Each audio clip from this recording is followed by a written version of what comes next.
சம்பளத்தை வாங்கி 5ஆம் தேதி ஊருக்கு பணம் அனுப்பின கையோட டெலிபோன் வரும்.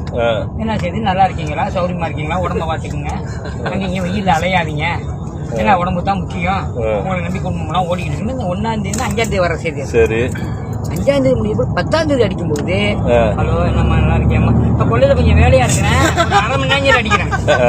அது 10ஆம் தேதி. 15ஆம் தேதி அடிக்கும்போது வாசல்ல மீன் வாங்கிட்டு இருக்கேன்.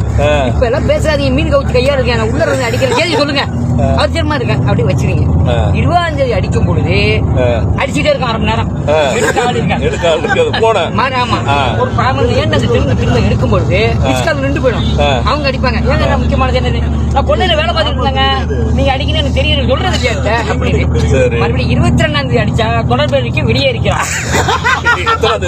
22ஆம் தேதி பிற்பாடு 25ஆம் தேதி வந்த கையோடைய நீங்க அடிக்க வேண்டியது டெலிபோன் ஊர்ல இருந்து வரும். காலை சாயங்காலம் மதியானம் நைட்டு 1 மணிக்கு என்ன செய்றீங்க, நல்லா இருக்கீங்களா, சம்பளம் முதலாளி எப்படி இருக்காரு, சம்பளம் கொடுத்தாரா கொடுக்கலையா, இந்த பேச்சு ஓடும். 30ஆம் தேதி வரைக்கும் உங்களுக்கு பைத்தியம் முடிஞ்ச மாதிரி இருந்துட்டு 1ஆம் தேதி 5ஆம் தேதி சம்பளம் வைத்து ஊருக்கு அனுப்புவீங்க. இதுதான் ஓடிட்டு இருக்கு. காசு போல அடுப்புல போனதுங்க. இதான் ஒரு யோசனை பண்ணுங்க. நகை அடமானம் வச்சிருக்கிறேன், அந்த கடை இருக்கு, இந்த கடை இருக்கு, இதை அடைக்கிறது காட்டி 2 வருஷம் முடிஞ்சு போகும் லைஃப் கால். இதான் கோயித்து வாழ்க்கை.